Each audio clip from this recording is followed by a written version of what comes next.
ចាសូមគោរពជំរាបសួរបងប្អូនទាំងអស់គ្នាជួបគ្នាស្នាជាថ្មីម្ដងទៀតហើយថ្ងៃនេះនាងខ្ញុំមាននៅคลิปវីដេអូខ្លីមួយដើម្បីមកធ្វើការចែកជូនបងប្អូនទាំងអស់គ្នាឲ្យបានដឹងក្បួនក្នុងការយើងលើករិស័យដោយខ្លួនឯងខ្ពស់ហួសពីរិស័យគាត់ធ្វើការស្រោចទឹកជូនយើងទៀតចាបងប្អូនចង់ដឹងអត់តើក្បួននៃការយើងលើករិស័យឲ្យខ្លួនឯងបានខ្ពស់នោះគឺអ្វីខ្លះមិនចាំបាច់ពឹងផ្អែកទៅលើមជ្ឈដ្ឋានខាងក្រៅចំណុចទី1គឺបងប្អូនទាំងគ្នាត្រូវតែចេះសន្សំនៅទំនាក់ទំនងល្អប្រសើរចំពោះមនុស្សម្នានៅជុំវិញខ្លួនយើងចាបងប្អូននឹងហើយ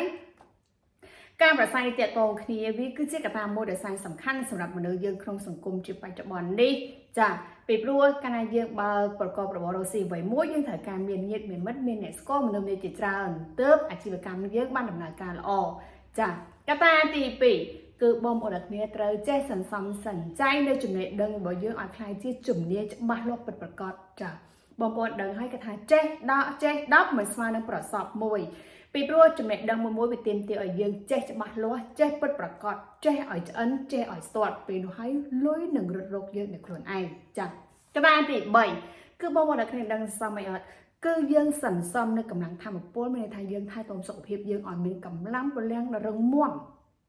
កាលណាតើបងប្អូនចេញទៅប្រកបរបរជីវកម្មអ្វីមួយយើងទៅប្រស័យតាក់ទងគ្នាឬក៏ជជែកគ្នាអំពី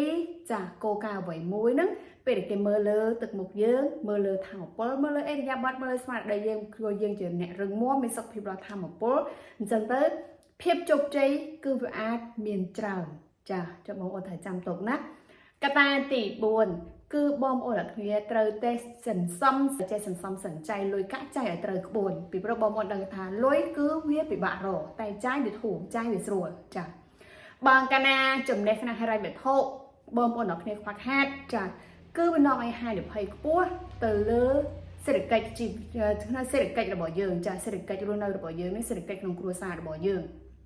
នេះបងប្អូនមិនជាការលេងសើចទេគឺជាកត្តាមួយដែលសំខាន់បងប្អូនដឹងថាមហាសេដ្ឋីជាច្រើននៅលើโลกនេះគាត់ជោគជ័យបានក៏ព្រោះតែគាត់ចេះចាត់ចែងនៅផ្នែកហិរញ្ញវត្ថុរបស់គាត់ដែរមិនមែនថាគាត់ចេះតែរកគាត់មិនចេះចាត់ចែងគាត់អាចជោគជ័យបាននោះទេបងប្អូនដឹងហើយថាពាងមួយយើងសន្សំទុកទឹកឲ្យបានពេញលេងតើតែពាងហ្នឹងវានៅចិត្តចាអត់មានរុនអត់មានប្រហោងនៅកន្លែងណាសោះទៅវានៅគង់វង្សនៅចិត្តទឹកហ្នឹងវារក្សាបានល្អបាននៅគង់វង្សបានបើកាលណាពាងហ្នឹងវាមានច្រកកន្លែងណាមួយធ្លុះចាឬក៏ប្រេះឬក៏បែកគឺទឹកនឹងវាអាចសន្សំវាហូរទៅអស់ហើយបងប្អូនទន្ទឹមនឹងនេះទ្រព្យសម្បត្តិយើងក៏ដូចនេះដែរបើកាលណាយើងខ្វះចំណេះដឹងក្នុងការចាត់ចែងក៏វានាំឲ្យយើងគ្រោះថ្នាក់នៅថ្ងៃអនាគតដែរអញ្ចឹងសង្ឃឹមថាបងប្អូនទាំងគ្នាឆ្លងកាត់នៅคลิปវីដេអូខ្លីមួយនេះនឹងអាចធ្វើការចាកាយសម្រួលឡើងវិញប៉ះបើឡើងវិញឬក៏ចំណុចខ្វះខាតរបស់យើងនៅត្រង់កន្លែងណាចាអញ្ចឹងតែនេះលោកខ្ញុំក៏ចឹងដែរឆ្លងកាត់នៅចំណុចដឹងមួយនេះក៏ខ្ញុំមានធ្វើការភ្ញាក់រលឹកឆ្លងចាំងចំពោះខ្លួនឯងផ្នែកហិរញ្ញវត្ថុយើងគួរតែពង្រឹងគួរតែពង្រឹងយ៉ាងច្រើននៅចំណុចខ្វះខាតមួយចំនួនដែលយើងធ្វើឲ្យប្រហែលយើងគិតវាមិនដល់ក៏តែវាគឺជាគេបងប្អូនប្រភពដែលនាំឲ្យយើងមានគ្រោះថ្នាក់